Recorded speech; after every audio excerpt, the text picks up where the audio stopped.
Hey, how y'all doing? Listen, hey, we will not quit. We will not stop. So we got to keep pushing, right? So I want you to share this with everybody, right? I just came from talking to Miss Lewis. You saw the bullet holes in the car. You saw the blood on the car. Today, right now, I'm with Pastor Sherman Thomas, and I want you to understand what took place with Sherman Thomas. So, as you know, we just trying to call attention to all the stuff that's happening with Capitol Police.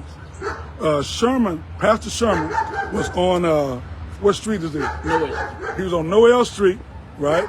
And he was doing what he normally do, delivering food, serving the community. And where we're standing, Capitol Police had somebody pulled over right here. Pastor Sherman was all the way down at the end of the street, delivering a box of food, and one of their rogue vigilante mercenary officers ran down the street. I'm gonna let Pastor Sherman pick it up from there. Well, he came down the street, asked me, he was just screaming, hey, so I didn't figure he was talking to me, because they were doing what they were doing down on this end. I get the box, go back to my car, I'm getting in my car, he grabbed the door, I closed the door, asked me, man, what do you need, what's going on, and he proceeds to ask me, what am I doing over here? And I'm like, I'm delivering food boxes for the church. What I said, what is it that you need? He seemed to be agitated and aggravated. At that point, he's like, you trying to be smart? I said, man, I'm just delivering boxes. What is it that you need? Is it something happening down there that you need to ask me about? He said, well, you think you just a smart, hey, I'll snatch you out the car. So at this point, hey, me being a man, hey, man, listen, if you want me to get out, I'll get out, but I'm not going to allow you to snatch me out. What is it that you need? So he keeps going back and forth, but never says what it is that he needs or what have you. To finally, he just says, just go ahead on where you're going. And it's just been a problem with them, with all the residents over here. It's now even coming to the point of they're now harassing people about parking their cars in front of their own houses. So it's so in this neighborhood, in this Midtown neighborhood, you telling me they harassing people about parking their cars in front of their own house? In front of their own house. But this is what y'all got to understand. Let me see, can I turn here a little bit? See, can we get a better view over here? I just want y'all to understand where we are, all right? I want you to understand we're in the middle of the street down here in the Midtown community. This is the Midtown community. That's Mill Street right there, right? And all the way down the street down here, this is pretty much how all the streets look, all the way down to the end of the street, down there. And what street you pick up down there? I think that's Lamar. I think Lamar. That's all right. across. But here's the point. The thing is, they have systematically, this is one of the areas that they expanded into, okay? And we're on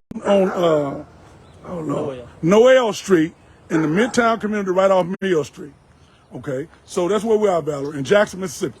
So what I'm trying to show you is a pattern of Capital City police officers. Pastor Sherman was delivering food to a family that needed support, and instead they run down the street about 100 yards, 50, 100 yards to harass him, threaten to snatch his ass out the car. Yeah.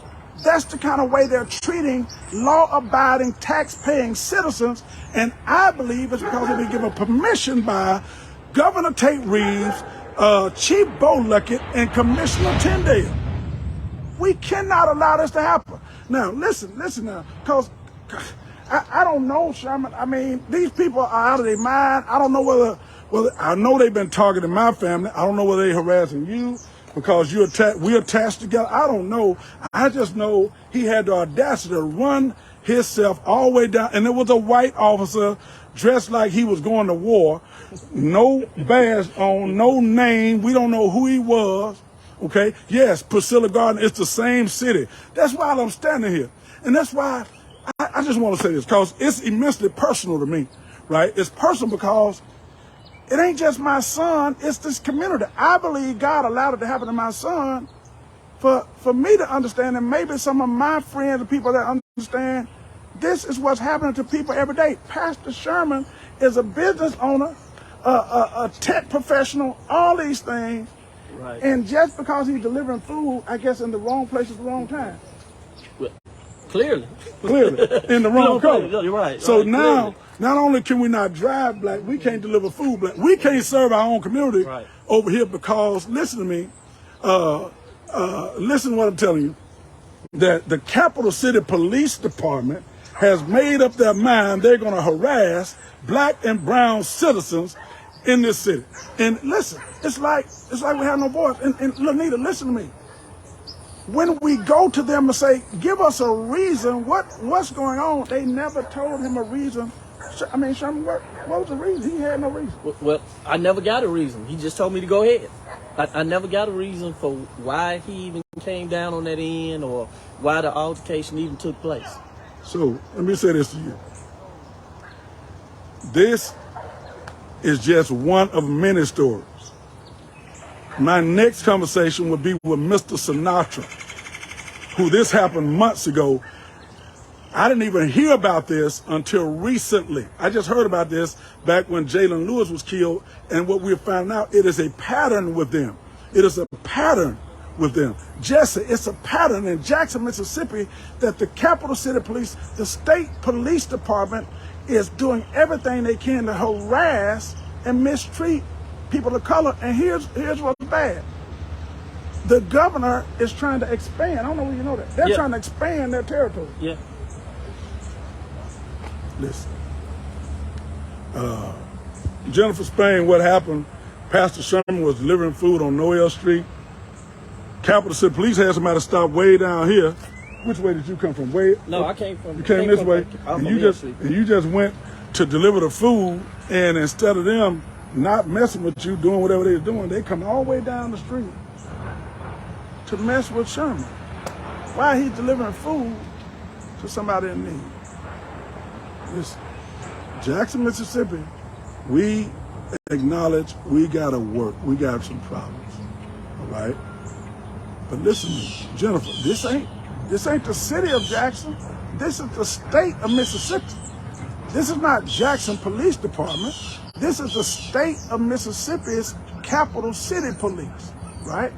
We got to take a stand together, and we got to make some decisions about, are we going to allow this to continue to happen in our city? How many more of our people got to get harassed?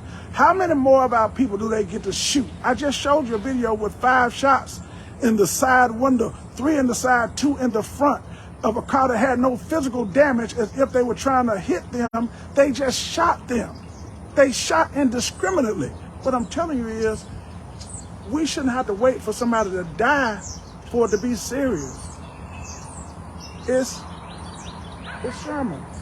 It's my son. I mean, and we're so accustomed to mistreatment, Sherman. This is one of the things I got. Somebody was upset with me because I've been fighting for my son. And they say, well, at least he wasn't dead. Why should he have to be dead for me to fight for my child? That makes absolutely no sense. But I believe this is what it is. I got such a heart for people.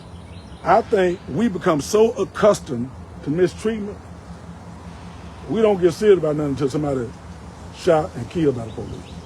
Man, for him to come down there and take your time and your energy, that could have went all the way bad. Not just for you, but for him. Right. And then you would have looked like that. Yeah. But here's what it brings me to, man. What it brings me to is, check this out. How many black boys are in the grave? How many black boys are in prison who just had an encounter just like you had? They were not doing anything, but because they're not as mature as you, when this guy confronted them, it wasn't no question. As soon as he put his hand on their door, they went to it. Right. Then it turned into, it was them attacking the police instead of police. He didn't identify himself. He didn't say who he was. He didn't say what he was doing. We need you. We need to deal with this the right way. What all I'm asking people to do around the country, in this city, don't worry about the messaging. Let's go help our people. Let's join forces with as many people that want to help our people. Black and white, yellow and pink and orange. Let's do this together. If it can happen to Sherman Thomas, if it can happen to me, it can happen to you. It can happen to your children. So we got to do this. It's time for us to stand up. We will not take it another day. All right? Pastor, you got anything you want to leave the people with? Man, we just as a people got to stop being reactive and start being proactive about stuff. I mean, enough is just enough. Enough is enough. Enough is just enough. How I don't think people understand the mental anguish that this causes. Honestly, how does it make you feel internally? Here you are, a veteran, a disabled veteran, right? Served your country, went to college, pay your taxes, do the things you're supposed to do, a law-abiding citizen. How does it make you feel as a grown 50? Man, it really, I'm glad it didn't escalate to something else different, because when he was talking about snatching me out the car, at that point, I'm a grown man. At that point, you know, if you ask me to get out, hey, I'll definitely conform to what you asking me to do. But once you to start snatching and grabbing, then we just two grown men, and somebody got to go. Somebody got to go. Right. Somebody got to go. Well, listen, y'all. They want to try to solve the problem in Jackson. They say, hey, we're going to solve the problem. We're going to come. But you can't solve violence and the things that happen with further violence by a group of people that we don't trust. Okay? We got to do this, and we got to do it the right way. And the plan is being laid out to do it together. Okay? So we're going after it. We're going strong. We're going hard. Hey, I just want to come and let you see Sherman for yourself and understand this ain't just some crazy bald-headed guy that's screaming and talking every day on social media about what's happening. I want you to understand what's really going on. And even though this media that we have will cover all kind of stuff. When JPD do something, they on the spot. Capital City Police has not been covered yet. Valerie, the name of my church is New Jerusalem Church in Jackson, Mississippi. New Jerusalem Church in Jackson, Mississippi. My name is Bishop Dwayne K. Pickett, all right? So we got to fight. We're going to keep on fighting. This is Pastor Sherman Thomas. We're linking arms together with whoever wants to fight, and we're going after it, all right? Hey, God bless y'all. God keep y'all. Keep us lifted up in prayer because, you know, they don't like what we're doing. They don't like what we're doing. Pastor Foy, good work you're doing. Hey, we got to keep fighting, all right? Hey, God bless y'all. We got to keep moving. Peace.